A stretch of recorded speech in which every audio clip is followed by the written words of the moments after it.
Sejam bem-vindos ao Espectros, o podcast de entrevistas da revista Autismo.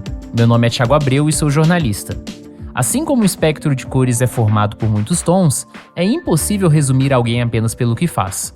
Aqui no Espectros, trazemos as pessoas que constroem a comunidade do autismo do Brasil para saber mais sobre estes indivíduos além da história, seja familiar, profissional ou pessoal com diagnóstico.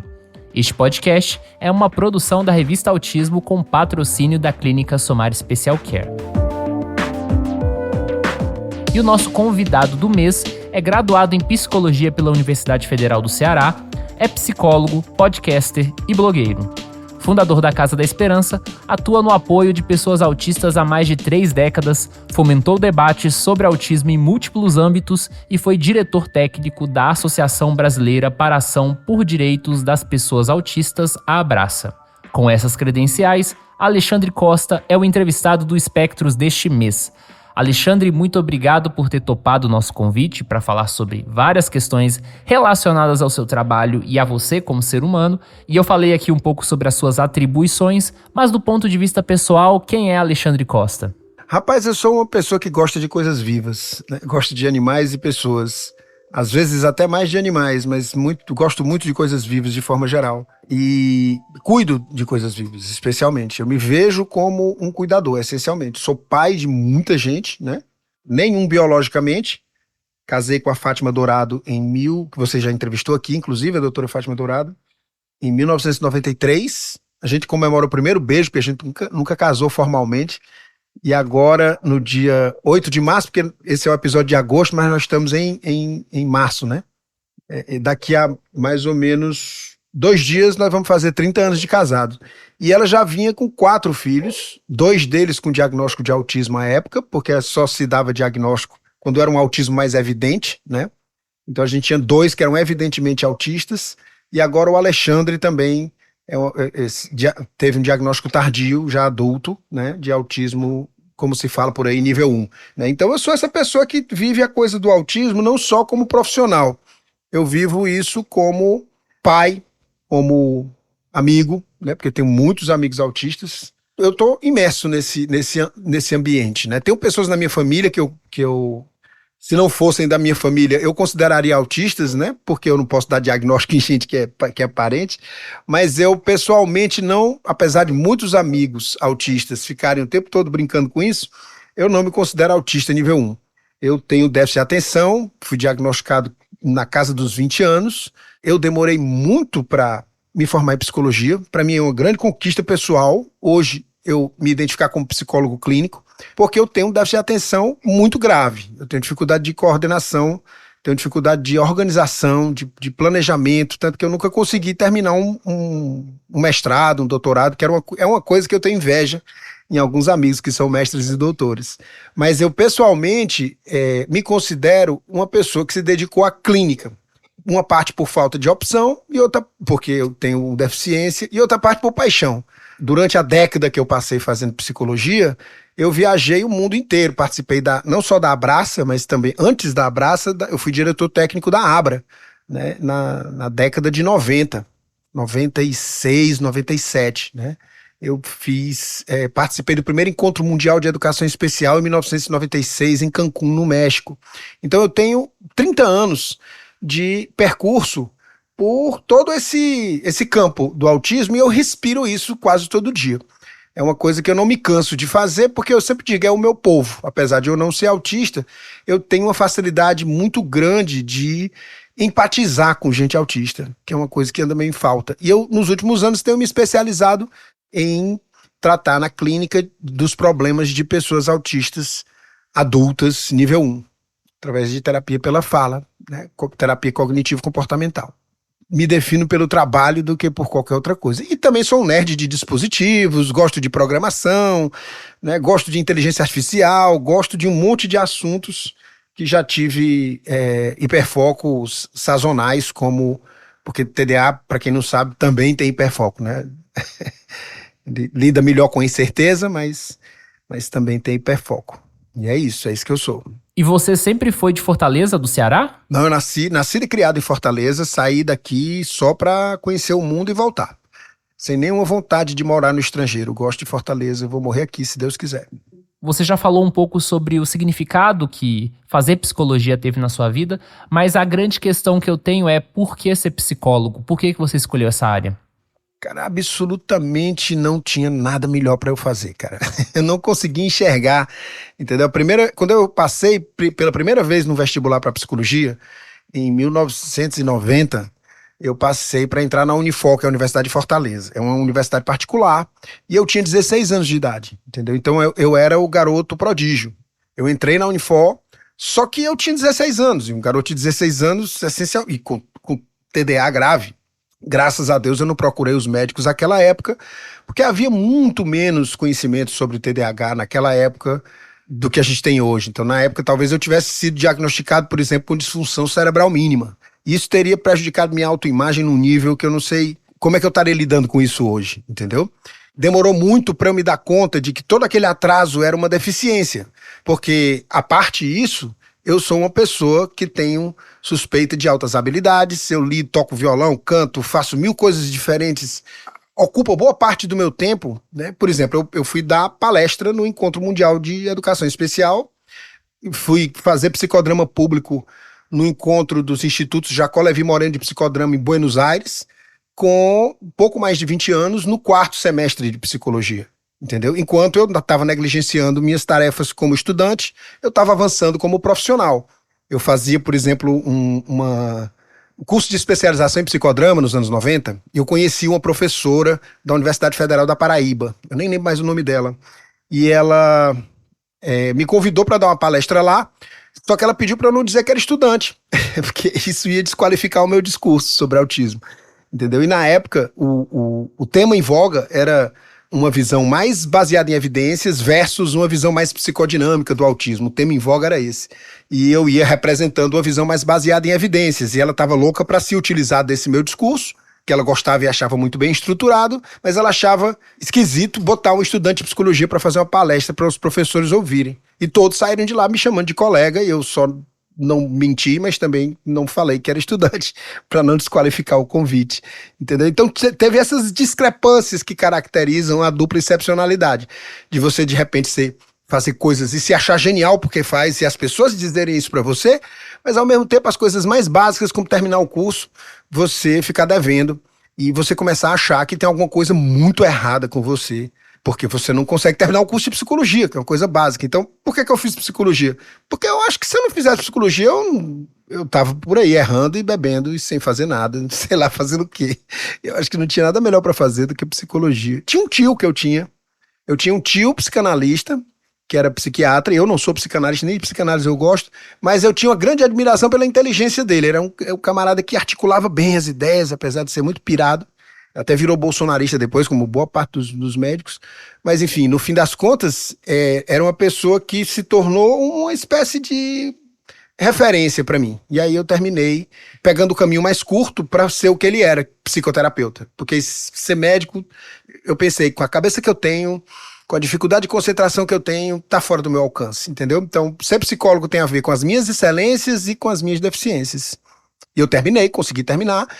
Entrei em 1990, como eu falei, mas eu me graduei em 2003 na Universidade Federal do Ceará, na Universidade Pública, né? Como você mesmo relatou, você passou pela Abra e talvez quem é mais contemporâneo na comunidade do autismo não saiba muito bem a própria história da Abra, a função da Abra e como era esse contexto na época. Então, fala pra gente um pouquinho aí sobre essa sua fase na Abra. O fato é que havia uma tentativa de unificação do movimento nos anos 90. Sempre foi rachado, porque o movimento do autismo no mundo inteiro, ele tem 3 momentos principais, né? Um primeiro momento em que só tinha o Léo Kanner dando o diagnóstico, depois uma predominância da psicanálise, né? E de outros profissionais, que eles tinham, vamos dizer assim, a definição do autismo nas mãos, inclusive através dos manuais nosológicos. Durante esse período, houve da prevalência da psicanálise, houve uma dominância muito forte de uma culpabilização dos pais, especialmente das mães, por causa da questão do machismo mesmo, né? Então, era considerado o resultado de uma maternagem mal mal ajambrada, né? Vamos dizer assim, a pessoa não sabia ser mãe, faltava algum componente afetivo naquela mãe ali, por isso a criança vinha autista. As reuniões de terapia de grupo nos anos 60, de mães, era como se fosse assim uma espécie de reunião de meia-culpa, entendeu? Onde todas ficavam procurando o que tinham pensado de errado, dito de errado, para a criança nascer para o fruto cair tão longe da árvore, para a criança nascer tão diferente, né? Porque era considerado um desastre o autismo nessa época. Até que os pais começaram a perceber, a partir de um trabalho de 1962, Infantile Autism, do Himland, que era pai de um garoto autista, né? Ele escreveu um livro sem se identificar, sem dizer que era pai de autista, ele era psicólogo, e ele, na contracapa desse livro, tinha um questionário que saiu identificando, tinha para as pessoas se identificarem, para as pessoas mandarem seus dados e ele fazer uma pesquisa informal de quem lia o livro e formar a primeira associação de pais de autistas dos Estados Unidos, né? Porque isso... Lá era tabu você ser pai de autista. Aos poucos, a partir do Himland, os pais que eram profissionais de saúde foram saindo do armário e foram dizendo que eram pais de autistas. E aí, os pais de autistas que não eram profissionais de saúde, muitas vezes, para entender o fenômeno, eles começaram também a se profissionalizar, né? E aí você tem esse fenômeno onde os pais começaram a tocar o discurso sobre autismo, vamos dizer assim, junto, ou até em certa competição, mas também em estreita colaboração com os profissionais da época. E foi nesse cenário que eu entrei, quando os pais estavam, era o auge da participação dos pais, né, que foi por volta dos anos 90. E aí, pela virada do milênio, a gente já tinha construído um discurso que era meio underground, entendeu? A Casa da Esperança sempre foi assim um underdog, um cachorro vira-lata do movimento, porque enquanto se faziam congressos caros, que vinham profissionais do mundo inteiro, nós conhecemos vários profissionais incríveis assim, nesses encontros da Abra, né? Eu sou muito grato assim, de ter participado da associação, eu acho que foi uma experiência muito rica nos anos 90. Conheci gente do mundo inteiro que trabalha com autismo. Já me correspondi com o Simon Baron-Cohen, a gente teve o Ami Klein na Casa da Esperança, nos visitando. Mas aí, na virada do milênio, eu conheci uma pessoa muito especial chamada Jim Sinclair. E nós ficamos amigos. Na época, um jovem senhor autista de 45 anos, hoje já deve ter para mais de 60, né? E eu consegui convidá-lo para vir para Fortaleza em 2001. Para dar uma palestra sobre autismo, que foi um divisor de águas e uma coisa, assim, vamos dizer assim, pioneira no Brasil, que a gente já vinha fazendo desde 98, que era levar autistas para encontros sobre autistas, entendeu? A ideia da Abra veio disso, veio de nada sobre nós sem nós. E aí começa um terceiro momento na história do autismo, que está em curso, né? Que é onde participam do debate de uma maneira muito mais articulada, as próprias pessoas autistas falando das suas próprias dificuldades. E aí é óbvio que pais que estão acostumados a serem as vozes dos filhos ouviram coisas que não lhes agradavam, né? Tanto a respeito dos próprios autistas, quanto a respeito de si próprios como pais. E aí houve uma nova tensão acontecendo entre essa turma da neurodiversidade, que eu acompanho em várias instâncias, inclusive através do podcast Vixe Autistei, que a gente faz junto, né? E aí acompanhei todo esse processo, entendeu? E fui tentando me adaptar a isso, inclusive do ponto de vista do meu próprio instrumental teórico, né? Que para mim psicologia, conhecimento sobre psicologia é que nem bisturi para o cirurgião, é uma ferramenta de trabalho, né? E eu comecei psicodramatista nos anos 90.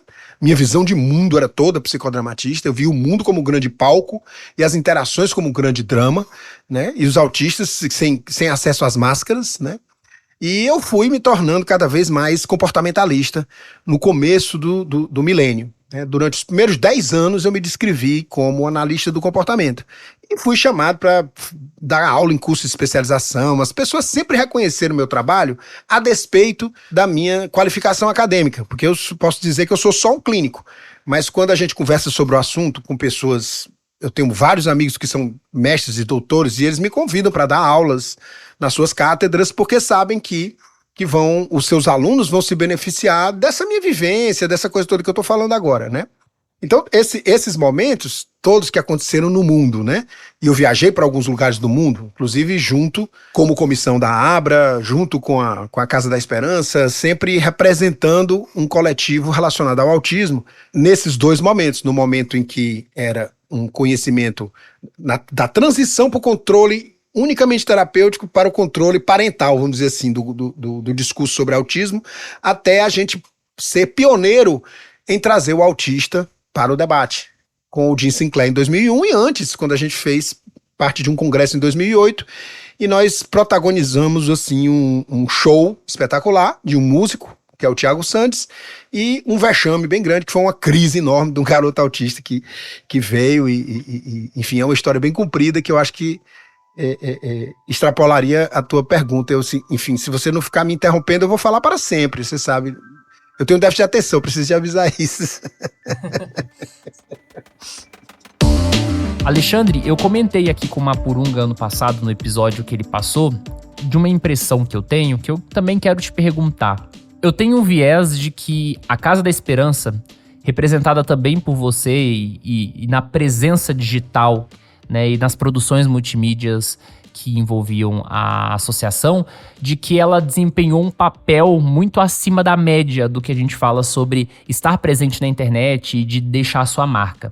Você acha que isso é uma impressão distorcida minha ou realmente reflete a realidade do que vocês fizeram? Não é interpretação distorcida, não. A gente tinha... O acesso à internet foi uma coisa muito, vamos dizer assim, adotada desde o começo na Casa da Esperança. A gente já foi dono do domínio autismo.com.br. Porque o .com era o padrão, né? A gente era ONG, mas eu acho que o .org ainda não tinha se popularizado nessa época, porque era 90 e poucos, gente. Era o começo da internet como tal, entendeu? Então eu me lembro, a primeira acesso que a gente fez à internet, que apareceu o site do Yahoo na frente, foi de um computador lá da Casa da Esperança. Isso da minha vida inteira, entendeu? Foi num computador lá. E a gente, olha, caramba, vamos visitar o Louvre, entendeu? E a gente tinha um laboratório de informática, lembra que tinha isso? Né? Na Casa da Esperança, onde os meninos ficavam lá, navegando na internet, consumindo conteúdo, né? Escrevendo, aprendendo várias coisas sobre informática e tudo mais, né? Enfim... Como essa coisa da tecnologia ficou muito ligada a mim, porque eu sou um cara que sou meio nerd e ligado em tecnologia, ela deu errado, porque se você deixar uma coisa que requer organização, planejamento e tudo mais na minha mão, vai espocar. Eu tenho que assumir isso publicamente, porque eu digo logo de entrada, entendeu? Eu digo de entrada, para ninguém me oferecer assim um cargo de coordenação em canto nenhum, porque vai dar merda, entendeu? Aqui no Espectros nós tocamos em alguns assuntos polêmicos também, e a minha grande questão contigo agora, entre esses temas polêmicos, é a seguinte: eu sei que você já foi, ou ainda é, um entusiasta da vertente comportamental da psicologia. Eu até já vi algumas coisas mais recentes suas que sugerem que hoje em dia você está mais ligado ao cognitivismo. Você até falou isso um pouco na sua apresentação. Ao mesmo tempo, eu sei que muitos ativistas ligados à Abraça, da qual você já foi diretor, não gostam de aba e da análise do comportamento de uma forma geral. O que eu quero saber é, a sua posição, digamos, amigável à análise do comportamento, gerou algum tipo de mal-estar dentro da associação? Como é que isso é encarado? Permite-me soltar aqui uma vaia cearense. Yeah! Esse assunto aí precisa começar com a vaia cearense, né? É assim... eu tenho uma relação de amor e ódio com a psicologia comportamental, entendeu? Por um lado, a psicologia comportamental é uma ferramenta clínica de grande alcance, porque ela permite você fazer elaborações clínicas muito objetivas. Ela tem nomes bem definidos para cada elemento do processo de formulação clínica. Então, isso é um grande benefício, porque ela tem o behaviorês, que é uma linguagem bem específica, o jargão da psicologia comportamental é uma linguagem bem específica e bastante intuitiva. Não é possível aprendê-la num final de semana, porque ela é uma linguagem fácil de entender.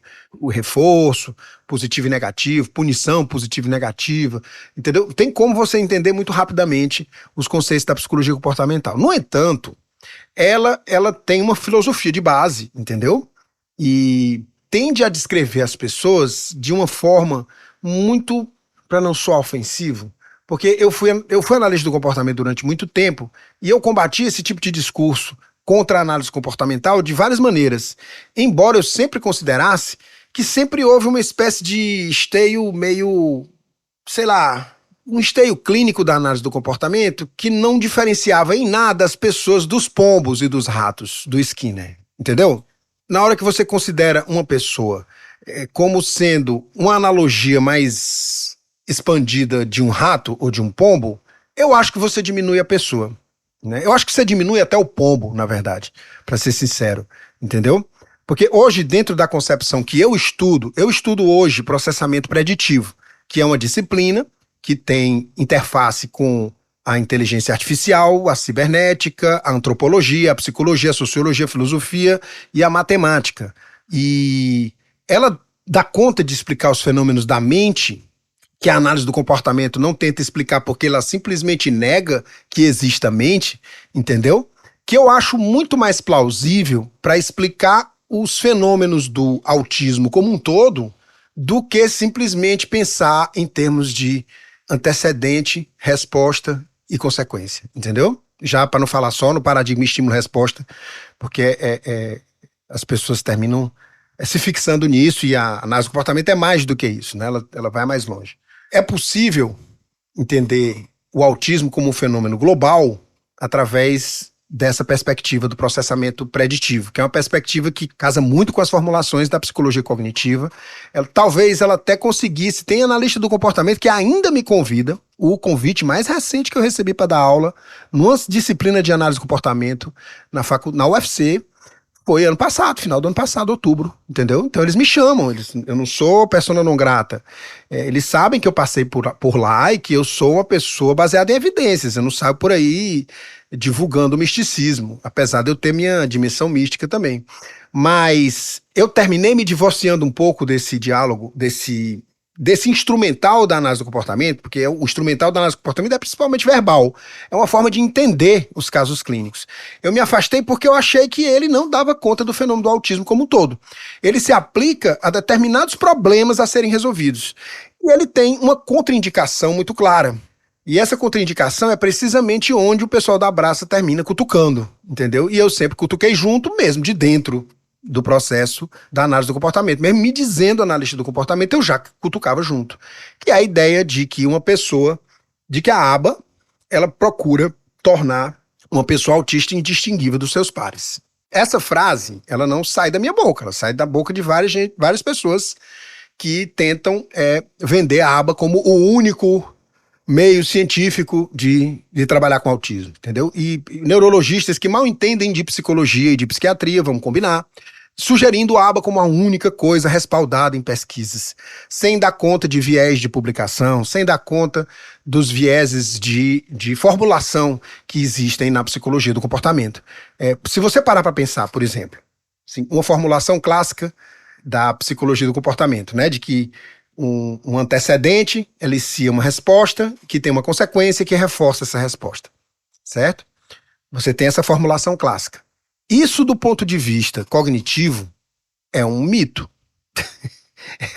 É uma ferramenta mitológica para você interagir com o fenômeno do comportamento. Porque, na verdade, o que está acontecendo é que o seu cérebro está antecipando o que está havendo no ambiente. Como esse nosso podcast é só de áudio, eu não posso fornecer a prova empírica que eu costumo fornecer nas redes sociais para demonstrar que a sua experiência cotidiana da realidade é uma alucinação controlada pelo seu cérebro e pelas leis da física. Dentro dessa perspectiva em que a sua percepção é inferência ativa, a sua percepção testa hipóteses com a realidade, ela não está passivamente recebendo estímulos do ambiente e respondendo a eles para que o ambiente então reforce ou puna essas respostas. Não é isso que está acontecendo. O que está acontecendo é o cérebro criando o mundo que a gente consegue, com o qual a gente consegue interagir. Ativamente, criando ativamente. Com isso eu não estou querendo dizer que não existe a realidade. Se você pular do 10º andar, você ainda morre. Se você passar na frente do carro, ele ainda te esmaga. A questão não é essa. A questão é que eu crio o carro, eu crio o prédio. A circunstância, o desfecho da circunstância é a minha morte. O que quer que isso seja. Mas o real em si, eu não consigo perceber. Eu consigo antecipar o que vai acontecer. E o ambiente, ele confirma a minha antecipação e aí eu tenho uma experiência. Ou ele refuta a minha antecipação e aí eu tenho uma frustração. E aí que começam os problemas do autismo. No autismo, a coisa acontece quando você é frustrado pela realidade e você precisa reconstruir a sua antecipação da realidade, para que a próxima vez que algo parecido aconteça, você tenha uma resposta diferente. Uma pessoa autista tem muito mais dificuldade de flexibilizar essa resposta. Ele vai tentar apresentar a mesma resposta várias vezes, mesmo quando ele tem um erro de previsão, né? E aí isso vai acontecer eventualmente, mas vai dar muito mais trabalho, vai doer muito mais, porque dói. Prever errado dói para qualquer um, mas para uma pessoa autista dói mais. E esse fenômeno, ele está na base das dificuldades sensoriais, da repetitividade, da dificuldade de frustração, que é um pouco mais óbvio, né? E de algumas dificuldades de rigidez cognitiva das pessoas autistas. É uma explicação abrangente, mecanística até, porque ela se refere a processos cerebrais e não a conceitos abstratos como estímulo e resposta. Então eu não sei se eu estou me alongando demais ou sendo muito técnico, mas a impressão que eu tenho é que a análise do comportamento como ferramenta explicativa, para mim, ela é completamente obsoleta. Como ferramenta de intervenção, ela é extremamente eficaz em alguns casos, mas ela pode, inclusive, em outros casos, promover estresse pós-traumático. Se eu, por exemplo, te reforço continuamente, de maneira arbitrária, a fazer uma coisa que é contrária à tua natureza, eu vou te causar um estresse adaptativo permanente. Eu posso te causar um dano, ficar sob estresse mais tempo do que o meu sistema aguenta, vai promover estresse pós-traumático. É só natural que aconteça. Faz todo sentido do mundo que tenha pessoas autistas acusando algumas pessoas que aplicam ABA de promover estresse pós-traumático nos pacientes, porque querem forçar um fingimento social, uma máscara social que eles não conseguem entender a necessidade dela. Aí vão surgir outros mais naturalistas e mais dialógicos que vão fazer com que a pessoa entenda o uso disso, entenda o propósito disso. E talvez se justifique para quem tope, se justifique para quem tem um consentimento informado de que você vai manipular e ser manipulado para construir uma linguagem, uma comunicação com o outro, entendeu? Mas quando você simplesmente pega uma criança que não tem nem linguagem e você adestra ela como se adestra um pombo ou um cachorro, ninguém gosta muito dessas aproximações, né? Porque não vem de terapia. Mas vamos combinar, ABA não precisa de propaganda, já tem demais, né?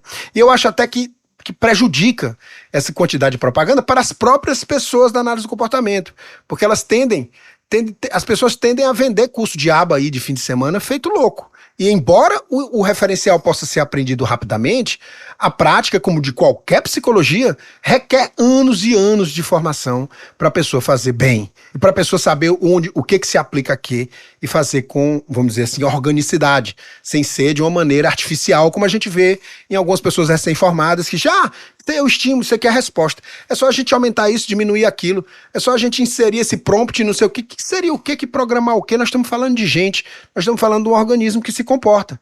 E nós somos outro organismo que se comporta. Em que esse menino está punindo ou reforçando o meu comportamento? Entendeu? Eu tenho poucas ferramentas na análise do comportamento para me inserir como agente de mudança na vida de uma criança. Entendeu? E é por isso que eu considero a análise do comportamento uma linguagem muito limitada para lidar com os fenômenos do autismo. Eu cresço muito quando eu penso numa perspectiva mais cognitiva, porque eu vou pensar em termos de que cada psicologia, filosofia, cada forma de ver o mundo, ela tem o seu papel no uso que a gente faz da realidade. E aí eu consigo ter, com base cognitiva, uma abordagem integrativa que respeita o ritmo das pessoas, que dialoga com elas em vez de prescrever condutas para elas, entendeu? Que consegue fazer uma elaboração colaborativa de caso com aquela pessoa. Que ela possa entender e escolher o padrão de aprendizagem e o ritmo em que ela vai aprender, entendeu? E que não pode se comparar com o ritmo de ninguém, com a aprendizagem de ninguém, é uma coisa totalmente única, cada pessoa, entendeu? E é essa padronização e esse nomezinho ABA, que ficou parecido com banana, com Coca-Cola, com um troço que você vende, se compra em qualquer esquina, ainda tem mais, se não comprar, perde o filho pro autismo. Eu ouvi essa aí de uma das presidentes da ABRA, né? Esse foi um dos motivos pelos quais a gente terminou se divorciando da Abra. Porque a visão terminou afunilando nessa direção da exclusividade da aba. Mas aí, assim, eu brigo com dois tipos de gente. Eu brigo com as pessoas que acham que a aba é a única coisa que é efetivo no tratamento do autismo, porque eu acho que essas pessoas são tacanhas. E eu brigo com as pessoas que dizem que não pode usar a aba em autista porque é uma coisa que prejudica necessariamente e que faz estresse pós-traumático necessariamente. Eu brigo com essas duas pessoas porque eu acho que elas estão vendo só um lado da questão, entendeu? É muito mais complexo do que isso, do que a aba é bom, a aba é ruim. Não. Quem que tá aplicando? Como que tá aplicando, né? Qual a experiência dessa pessoa? Qual é o grau de participação do próprio paciente, da pessoa, do usuário do serviço dentro da elaboração e da aplicação daquela técnica, entendeu? Essas são perguntas que têm que ser elaboradas do ponto de vista ético e do meu ponto de vista, do ponto de vista técnico, para que algo seja efetivo de fato. Ficou clara a minha posição ou tu acha que eu viajei muito? Sim, eu acho que foi uma explicação bastante completa.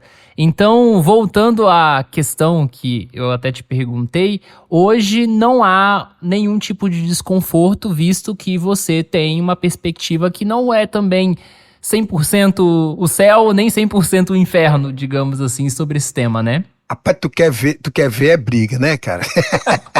Não, tô brincando. Yay! De novo. Tem sempre espaço pra gente quebrar o pau, cara. Faz parte do ativismo, né? Eu não me considero um ativista, né? Eu me considero uma espécie de, sei lá, consumidor de ciência. Se ciência fosse maconha, eu era maconheiro, entendeu? É isso que eu faço. Eu sou traficante de estratégias, estratégia clínica, entendeu?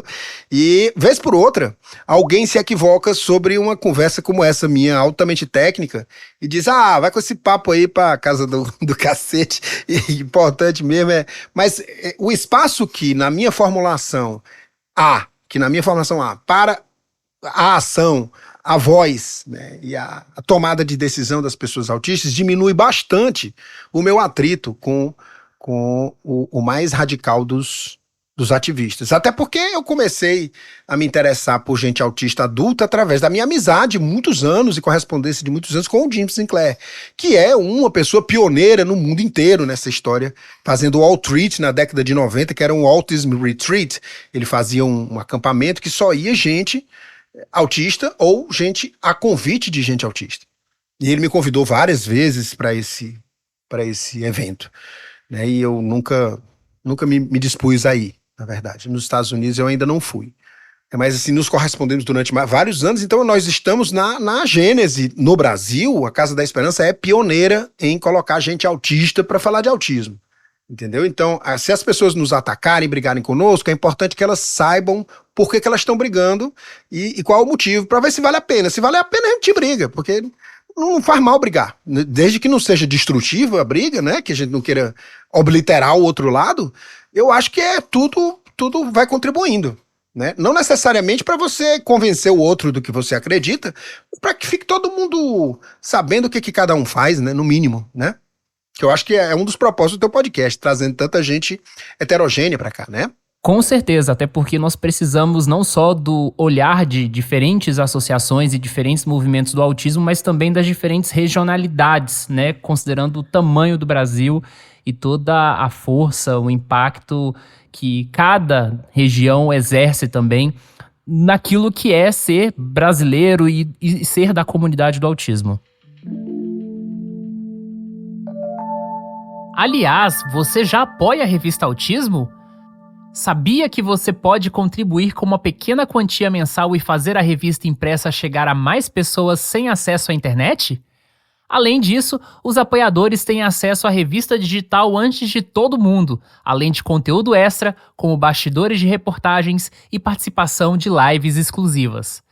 Veja todos os detalhes no site canalautismo.com.br/apoie. Vou entrar em mais uma pergunta polêmica. Em 2019, o jornal O Globo publicou uma reportagem chamada Referência Nacional no Atendimento a Pessoas com Autismo Corre o Risco de Fechar, que era sobre a situação financeira da Casa da Esperança.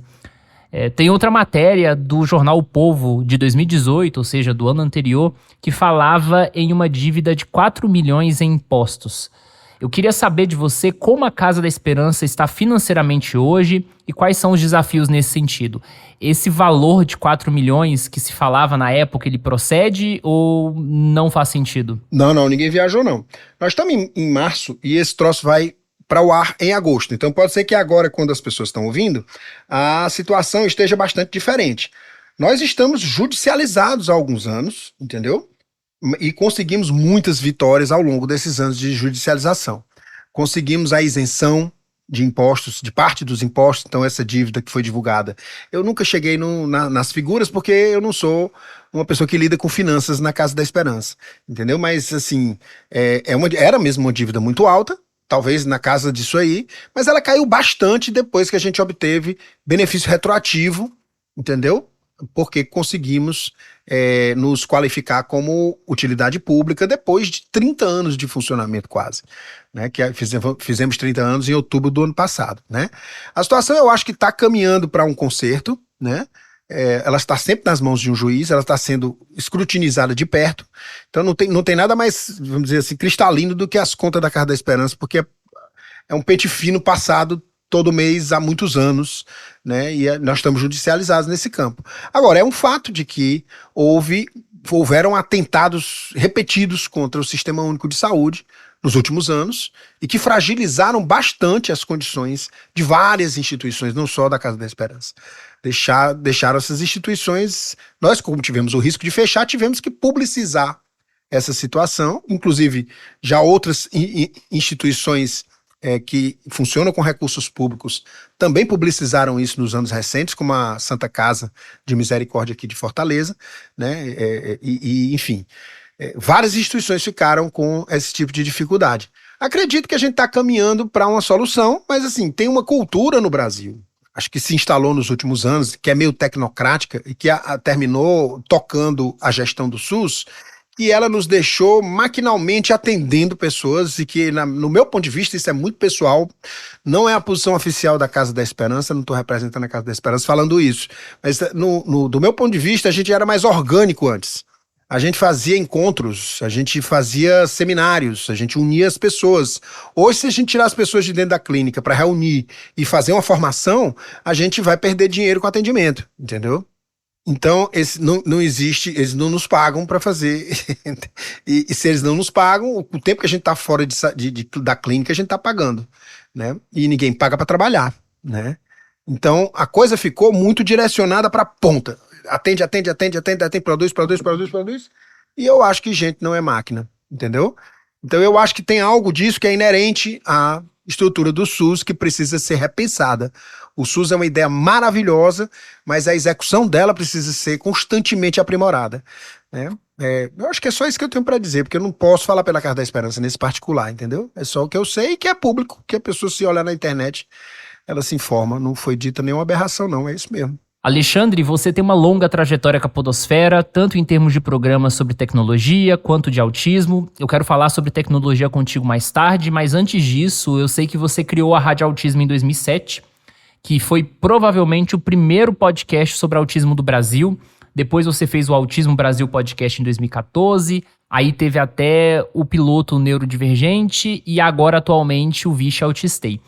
Como é que surgiram esses projetos? Eu quero que você fale principalmente sobre a Rádio Autismo e o Autismo Brasil Podcast, porque são projetos mais antigos e que eu não vejo sendo comentados muito publicamente. Cara, essas coisas, eu costumo prefaciar tudo que eu vou dizer com a história do TDAH, por isso que eu me apresentei dizendo logo que eu tinha essa deficiência. Porque depois eu posso dizer isso com tranquilidade, entendeu o que eu vou dizer agora? Todas essas coisas foram hiperfocos meus sazonais, entendeu? Eu cismo de fazer uma coisa, por exemplo, a Rádio Autismo foi uma tentativa de eu juntar meu hobby com o meu trabalho, né? Eu tinha já um hobby de falar sobre tecnologia, eu tinha um público que foi crescendo, eu cheguei a ser top 1 na iTunes Store na época, né? Porque tinham poucos podcasts também, né? Tinha um podcast que eu produzia todo dia, que era o iPhone Hoje. Eu juntava no final do dia no Google News, ainda tinha o Google News, sentava, via o resumo do feed ali, e aí saía falando no microfone do meu iPhone 3GS. E aí jogava num aplicativo aí que publicava na internet. Eu nem sei mais onde é que tá publicado isso. Na verdade, você falou... Era o My Podcasts, não era? Eu acho que era isso aí. Eu acho que é isso aí. Você mencionou e eu nem me lembro muito bem de quantos episódios teve, de qual foi o período que fez, porque eu perco isso da memória. Eu não são. Você pensa nisso como um projeto, né? Você fala nisso como um projeto, eu fico até assim orgulhoso e pensando, poxa, eu tenho uma trajetória, embora eu não me lembre dela, né? Mas assim, tem esses. Tá boiando. Um dia desse eu cruzei com um desses da Rádio Autismo. Cruzei com um desses episódios e até guardei ali para poder ler depois. Eu nem sei onde é que tá na internet hoje. Mas o outro, qual foi o outro que você falou, o segundo? O Autismo Brasil Podcast de 2014. Esse daí, cara, eu tinha a ideia de publicar um livro, né? E comecei a contar uns causos da Casa da Esperança. Tem muito causo. Tem esse caso do garoto que a gente levou, que foi um fuá bem grande, que ele teve uma crise dentro do ônibus, estourou o vidro. Essa história toda eu contei num dos episódios desse podcast, porque é um dos capítulos desse livro que ainda eu não terminei. Porque eu termino pouca coisa na minha vida. Eu terminei psicologia, entendeu? Terminei 2 cursos de especialização, mas não consegui fazer o TCC, aí perdi o título. Quer dizer, eu sou assim mesmo, entendeu? E eu não gosto de fazer tipo... Você já notou isso, né? Eu não gosto de dizer assim, deixa eu passar aqui uma imagem de que eu sou um grande profissional para as pessoas virem procurar meu serviço, né? Não, eu acho que as pessoas têm que procurar meu serviço porque elas se identificaram com a doidice que eu falei, entendeu? Porque aí, a conversa que a gente vai ter na clínica, se elas me ouvirem e quiserem o meu apoio, ela vai ser uma conversa de pessoa para pessoa. Aí vem um e fala, não, mas tu é autista, só pode ser autista, esse teu jeito aí é coisa de autista. Eu falei, não, cara, eu acho até que o TDAH tem muito mais em comum com o autismo do que a gente pensa. Mas eu estaria prestando um desserviço e provavelmente fazendo um pouco do sofrimento de gente autista considerada nível 1. Recentemente teve uma polêmica na internet, você tá gostando de polêmica? Deixa eu cutucar essa onça com vara curta aqui. Com relação a essa história de... Você me cutucou, vai ouvir agora. O cara falou na internet, não vou falar o nome desse cara não, que eu ouvi dizer que ele gosta de processinho, mas o cara falou na internet, se eu fosse autista nível 1, eu não diria pra ninguém isso aí, porque iria pegar mal, sei lá o quê. Nem ouvi o resto, quando ele falou isso eu desliguei o vídeo. Mas aí eu fiquei pensando, porra, isso aí é o contrário do motivo pelo qual eu não saio dizendo por aí que eu sou autista, né? Porque eu não saio dizendo que eu sou autista, porque eu acompanho muita gente que ele fala nível 1 e que fala na internet, que eu sei que é influenciador, entendeu? Que tem gente que eu acompanho pela internet aqui. Acompanho não só o conteúdo, sou terapeuta dessas pessoas. E aí ele vem e como se invalidasse a pessoa porque ela tem uma aparência de normalidade que não cabe na concepção dele de autismo, sendo que essa pessoa que falou isso, ela provavelmente está no espectro, entendeu? Muito provavelmente está no espectro. Então tem uma confusão danada em relação a isso, porque esse troço de nível 1, isso aí, ele mesmo já falou em outra fala que eu acompanhei, né, esse mesmo psiquiatra, esse negócio de nível 1 é uma viagem, isso não diz nada. Isso não serve pra muita coisa, entendeu? Eu sou autista nível 1. O que isso significa, velho? O que isso está me dizendo sobre a tua necessidade de suporte? O que um número me diz da qualidade do suporte que tu precisas, entendeu? Não é quanto de autismo eu tenho, é o que eu preciso para melhorar a minha qualidade de vida como autista. Aí a pessoa diz, não, mas como pessoa, não como autista, né? Porque é pessoa com autismo. Porque o autismo a gente tem que separar da pessoa. Mas isso é uma coisa muito difícil de fazer para uma pessoa autista. Porque uma vez que quando você tem uma existência autista, a sua percepção do mundo, quando você descobre que é autista e você descobre por que a sua percepção do mundo é tão marciana, é tão extraterrestre, você fica muito feliz de ter encontrado um nome para o que você era. De onde é que você acha que vem a expressão gênero não binário, velho? De onde é que você acha que vem 50 e tantos nomes de gênero, bicho? É tudo autista que inventa, cara. Autista tem que ter as caixinhas. Eles têm que ter as caixinhas. Eu nunca conheci uma pessoa de gênero não binário que não tivesse no espectro, cara. São pessoas que precisam dar nome a tudo para se sentirem seguras. Se elas não conseguirem representar tudo verbalmente, elas sentem uma ansiedade avassaladora, entendeu? A existência de uma pessoa autista leve, entre aspas, entendeu? Não é leve de forma alguma. Ela está constantemente fingindo, para as outras pessoas, muito especialmente para aquelas mais íntimas, entendeu? E ela tá frequentemente se considerando impostora porque tá fingindo, sem saber direito quem é, entendeu? E é um sofrimento gigantesco para você invisibilizar. Só porque você não passa esse sofrimento, só porque você conquistou uma posição de desenvolvimento intelectual, profissional, de colocação social que te permite definir as coisas para as outras pessoas, entendeu? Como um psiquiatra faz. Ou como um psicólogo pode fazer também, porque ele tem um pouco desse maná, né, dessa aura definidora, né, do profissional de saúde. Então, eu acho que a gente tem uma responsabilidade de se colocar como gente nas redes sociais. Eu vejo assim, dessa maneira. Por isso que eu taco no mesmo feed que eu taco um vídeo falando sobre uma experiência que eu tive de um garoto que o pai morreu e eu tive que organizar a ida dele no velório. No mesmo feed tem um vídeo sobre a minha calopsita e os meus gatos que foram embora. Entendeu? Porque o que eu tento transmitir ali é uma pessoa que é terapeuta. Entendeu? É uma pessoa que tá ali trocando o tempo inteiro e participando em tempo real das tretas da internet também. Obviamente, sem ofender ninguém, sem citar nome de ninguém, ficando puto quando fico, e dizendo, e brincando, e botando o Caetano Veloso para dizer, não, que é isso, você é burro, cara, né? Esse tipo de coisa, brincando sem dizer nome de ninguém, claro, mas participando do debate, né? Alexandre, você falou dessa dificuldade de manter os projetos, né? E você sabe que tem pedaços deles em vários lugares. Eu até queria te perguntar algo nesse sentido. Você tem planos de disponibilizar o acervo que você produziu um dia? Porque isso diz respeito não só à memória da história do autismo, que é algo que a gente tenta trazer aqui no Espectros, mas também à memória da podosfera, né? Porque agora, em outubro de 2024, a gente completa 20 anos de podcast brasileiro. E esses podcasts antigos dos anos 2000, grande parte deles não estão mais disponíveis para as pessoas ouvirem. Nós temos um cemitério virtual, né? As coisas não permanecem. Pois é, cara, é uma tristeza isso, né? Porque geralmente as pessoas que se envolvem com produção de conteúdo na internet, elas não são neurotípicas, entendeu? Elas têm alguma neurodiversidade, né? Aquele cara de Nova York, como é o nome dele, meu Deus? Eu vou esquecer o nome dele. Neistat. Casey Neistat, pronto. Eu me lembrei do nome dele, que ele falou que Neistat, Casey Neistat. Casey Neistat, ele tem déficit de atenção também, entendeu? Então, ele precisa colocar tudo online porque ele vai perder. Antes da internet, eu era incapaz de manter qualquer registro de qualquer coisa que eu fizesse.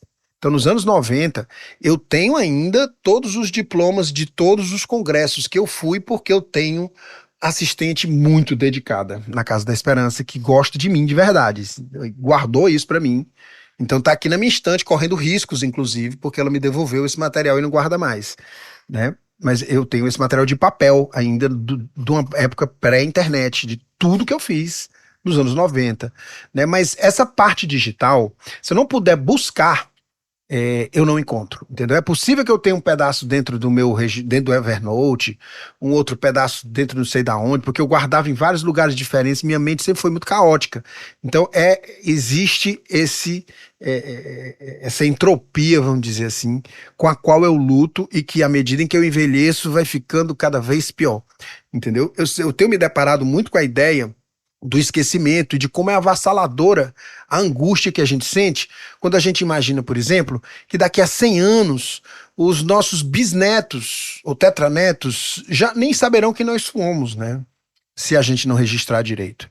E a internet é um fenômeno que nos parece sólido, pelo menos a mim, que antes não armazenava nada em nenhum lugar, mas foi depois da internet e depois de reflexões sobre essa coisa, vamos dizer assim, tão fugaz que é a vida e a história. Pô, a maior parte da nossa história, bicho, aconteceu numa época em que a gente não sabia escrever, cara. Isso é muito louco. O que a gente tem de registro não cobre uma fração mínima do que a gente viveu como espécie para chegar onde nós estamos, entendeu? Então, realmente esse é um problema nosso de memória, tanto que a gente esquece frequentemente o que aconteceu na geração passada e a geração seguinte repete os mesmos erros, né? Eu gosto muito desses podcasts. Alguns desses podcasts que eu fiz eu tenho vergonha, porque eu fazia de qualquer jeito, escrevia de qualquer jeito, e algumas pessoas ouviam e achavam legal, e outras pessoas, e a maioria não ouvia, na verdade, né? Talvez se eu tiver um index, cara, eu possa até localizar buscando, porque se eu não buscar por uma coisa, ela desaparece. E ultimamente, se eu mudar uma coisa de posição na minha mesa, ela desaparece também. Então, à medida que eu envelheço, vai ficando pior, entendeu? E eu sei que não vai ficando melhor porque você não desquebra os ovos, né? Você não tem como. A entropia do universo, a vida, ela deu um jeito de reverter e paralisar por algum tempo, né? Mas esse é dinâmico, isso termina só sobrando e tudo vira pó. Eita, como eu fiquei filosófico. Alexandre, você falou que da sua dificuldade de manter os projetos ativos, né, de preservar os arquivos. Por outro lado, a gente tem o Vixe Autistei, que é esse podcast que você produz desde o ano de 2023, que já tem 3 temporadas, uma frequência muito clara e delimitada. Qual que é o segredo, então, para finalmente um projeto que está andando dentro dos seus trilhos? O segredo é a equipe, né? Especialmente uma pessoa chamada Ana Karine. A Ana Karine é uma pessoa, ela é autista e mãe de autista, entendeu? É autista dita leve, digamos assim, né? Todas aquelas pessoas, nós começamos a colaborar em grupo. Aquele podcast, ele é uma terapia de grupo para nós todos. Porque o meu jeito de fazer terapia é muito inspirado no CERT. Não sei se você já ouviu falar no Social Communication, Emotional Regulation, Transactional Support. Já ouviu falar? Do Barry Prisant. Então, é um modelo de atendimento do autismo que é, assim, uma espécie de... parecido com a aba, só que é o contrário, entendeu?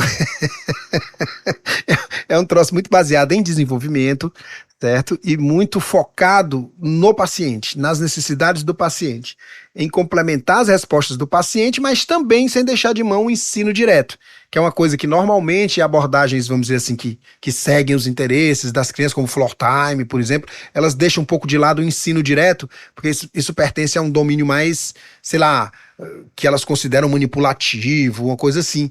E o CERTS, ele é uma espécie de caminho do meio, entendeu? E uma coisa que acontece no CERTS, que é uma das coisas padrão, o CERTS se escreve SCERTS, né? Uma das formuladoras do CERTS é muito minha amiga, que é a Amy Laurent, e nós nos correspondemos até hoje pelo Facebook. Inclusive, ela é uma das pessoas que eu quero entrevistar no podcast. A gente vai, nesse dia, até botar umas legendas e tal. Porque ela veio na Casa da Esperança em 2005 e nos apresentou o modelo CERTS no ano em que eles lançaram o livro. E um dos livros que tem feito bastante sucesso ultimamente entre a turma da neurodiversidade, do Barry Prisant, é um livro sobre o modelo CERTS, Humano à Sua Maneira, exatamente, Uniquely Human. Aquele cara é um dos criadores do modelo CERTS. Eu me inspiro muito nessa história de controle compartilhado da relação terapêutica, entendeu? Então, na medida em que eu estou sendo terapeuta de uma pessoa, ela, de alguma maneira, também me complementa. Uma das coisas que caracteriza isso é que desdobrou-se nessa colaboração em que eu tenho dificuldades que a Ana Karine não tem. E ela tem dificuldades que eu não tenho. Entendeu? Com relação à interação com pessoas, flexibilização da interação, isso é uma coisa que pode ser tema de uma terapia dela comigo.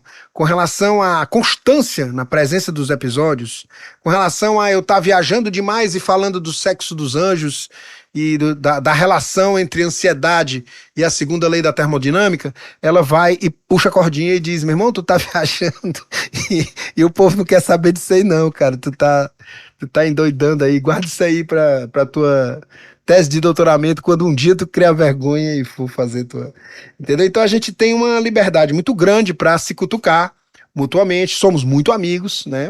E eu digo sempre que ela eu disse pra Fátima um dia desse, a Karine é uma boa amiga porque ela é uma pessoa que você pode ignorar sem maiores consequências, né? Porque a pessoa, para ser meu amigo, ou para ser amigo de gente autista de forma geral, não estou aqui dizendo que eu sou autista, mas é uma característica que eu compartilho com eles, a pessoa precisa aguentar a distância, entendeu? A pessoa precisa ter muita tolerância com a indiferença, porque a maior parte do tempo eu vou esquecer que você existe, entendeu?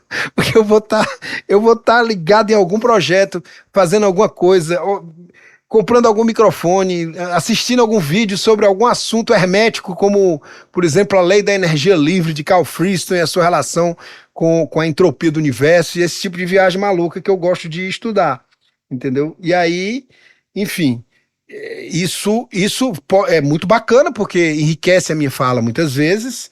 Por outro lado, pode torná-la incompreensível também para muita gente.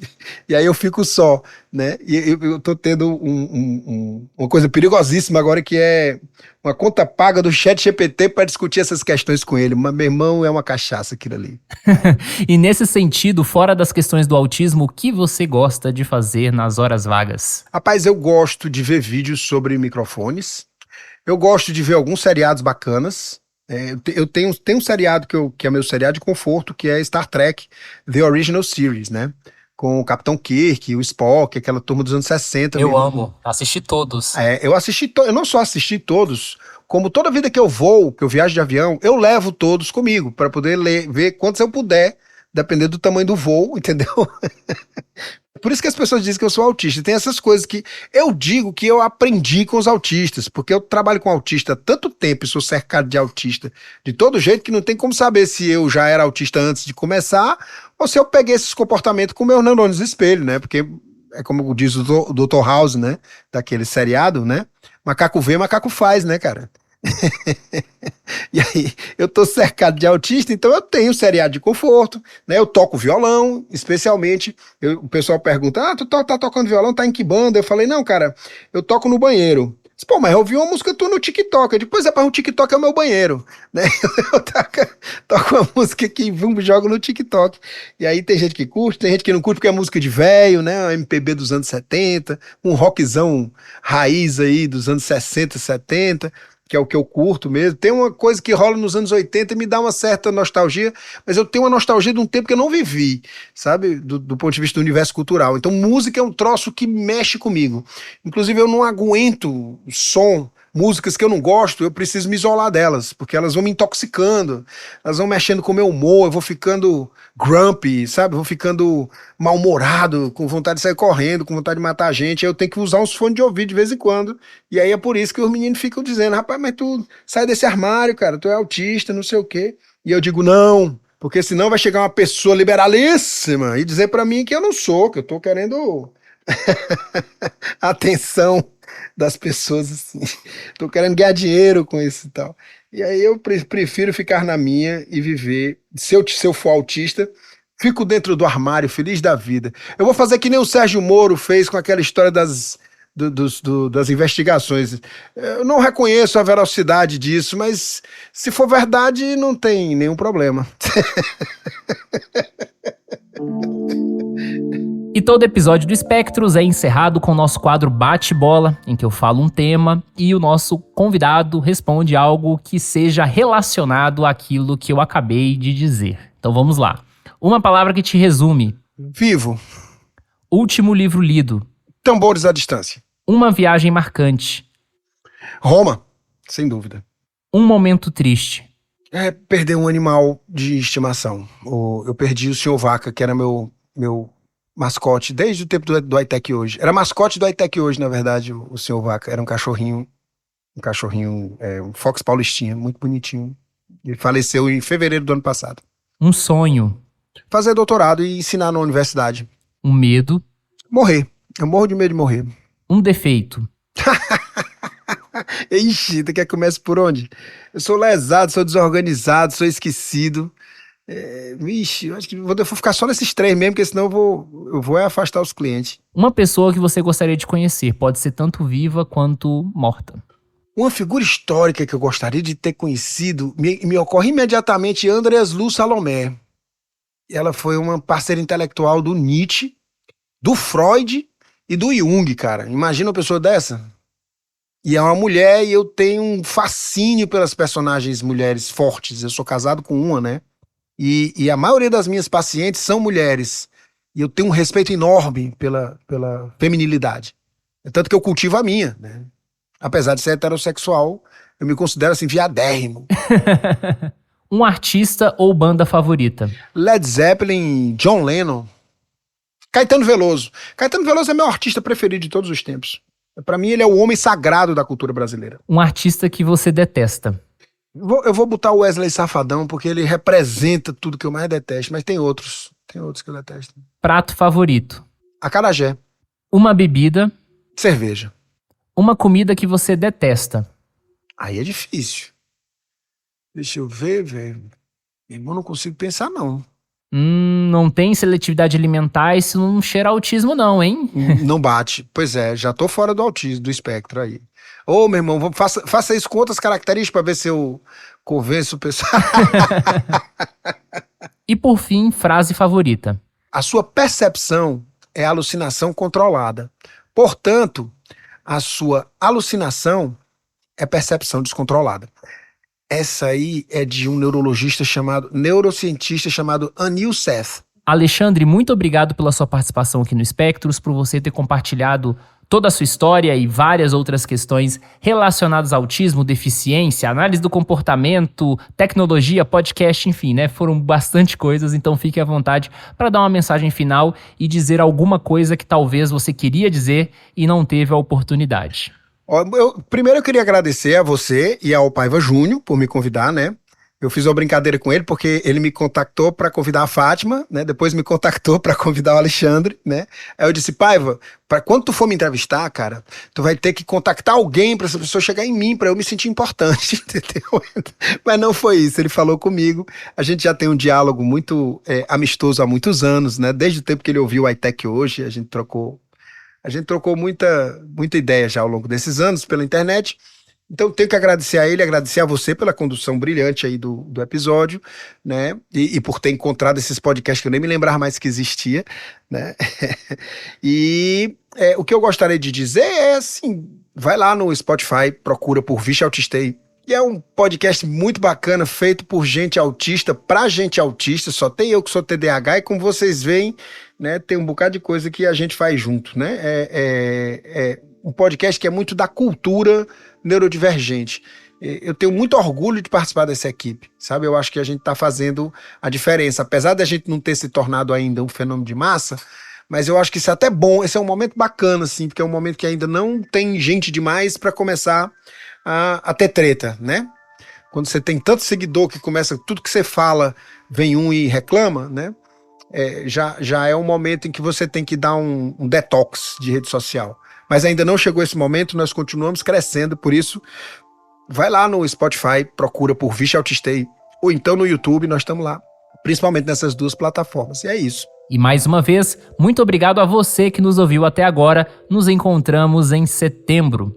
O Espectros é uma produção da revista Autismo em parceria com a clínica Somar Special Care. Localizada em Pernambuco e com unidades em várias cidades do estado, a Somar Special Care tem o objetivo de mudar a vida das pessoas autistas com profissionalismo e amor.